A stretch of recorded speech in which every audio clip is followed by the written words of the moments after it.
बात करते हैं महाराष्ट्र सरकार में मंत्री और एनसीपी के नेता नवाब मलिक की, जो कि 3 मार्च तक प्रवर्तन निदेशालय की हिरासत में उनको भेज दिया गया है। बुधवार को उन्हें मनी लॉन्ड्रिंग और अंडरवर्ल्ड से जुड़े लोगों से जमीन खरीदने के आरोप में गिरफ्तार किया गया था।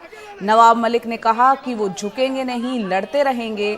केंद्र की राजनीतिक कार्रवाई बताते हुए आज महाविकास आघाड़ी मुंबई में मंत्रालय के सामने गांधी स्मारक के पास इस गिरफ्तारी के खिलाफ विरोध प्रदर्शन करेगी। उधर बीजेपी नवाब मलिक का इस्तीफा मांग रही है, जिसे महाविकास आघाड़ी ने खारिज कर दिया है। और इस बीच पश्चिम बंगाल की मुख्यमंत्री ममता बनर्जी ने शरद पवार को फोन किया है और अपना समर्थन जाहिर किया है और ये भी कहा है कि नवाब मलिक को सरकार से ना हटाया जाए।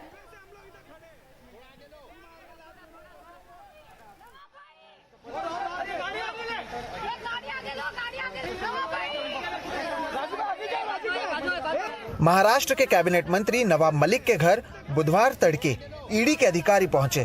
कुछ समय तक घर पर पूछताछ चली, फिर उन्हें ईडी दफ्तर ले जाया गया। ईडी को संदेह है कि उन्होंने अंडरवर्ल्ड से संबंधित लोगों से जमीन खरीदी और मनी लॉन्ड्रिंग की है। इसके विरोध में एनसीपी के कार्यकर्ताओं ने ईडी के करीब प्रदर्शन किया। महाविकास आघाड़ी के नेता नवाब मलिक के समर्थन में उतरे। एक बात ऐसी है कि कुछ भी होता है, और अगर आप मुस्लिम कार्यकर्ता हो तो दाऊद का नाम लिया जाएगा। लोगों को बदनाम करना, परेशान करना, सत्ता का दुरुपयोग करना, और इसका मुख्य कारण यह है कि जो केंद्र के खिलाफ साफ तौर पर अपनी भूमिका रखते हैं, तब विशेषकर इस यंत्रणा का दुरुपयोग किया जाता है। एजेंसी के खिलाफ जो बोलता है उन पर दबाव बनाने की कोशिश है। उनको जिस तरह से ईडी के लोग घर में जाकर लेकर गए हैं, ये महाराष्ट्र सरकार के लिए एक चैलेंज है। दुख की बात ऐसी है कि ना नोटिस आई ना कुछ आया। महाराष्ट्र के एक मंत्री को डायरेक्टली ईडी के ऑफिस में लेके गए। ये कौन सी नई राजनीति इन्होंने शुरू की है? मैंने देश में पहली बार ही ऐसा देखा है कि ऐसा आज हो रहा है। लोगों को उनके घर से मंत्रियों को लेके जा रहे हैं। ये महाराष्ट्र का अपमान है। अदालत में पेशी के दौरान नवाब मलिक ने कहा कि उन्हें जबरदस्ती लाया गया है। उन्हें समन देना चाहिए था, लेकिन वो सीधे घर आए और उठाकर ले गए। बाद में ईडी कार्यालय में समन पर दस्तखत करने को कहा गया। नवाब मलिक की ओर से ईडी की पूरी कार्रवाई पर कई सवाल खड़े किए गए, तो वहीं ईडी ने दावा किया नवाब मलिक का अंडरवर्ल्ड की संपत्ति की खरीद में हाथ रहा है। 3 करोड़ 30 लाख की जमीन को उन्होंने महज 55 लाख में खरीदा। इसे नवाब मलिक के परिवार और उनकी नियंत्रित कंपनी ने खरीदा है और ये मनी लॉन्ड्रिंग का भी मामला है। अदालती कार्रवाई से अलग नवाब मलिक की गिरफ्तारी के बाद ही सियासी हलचल तेज हो गई।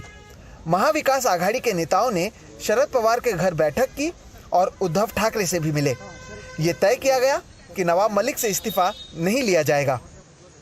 इस्तीफा उनका नहीं लिया जाएगा क्योंकि उन्होंने कोई भी गलत काम नहीं किया है।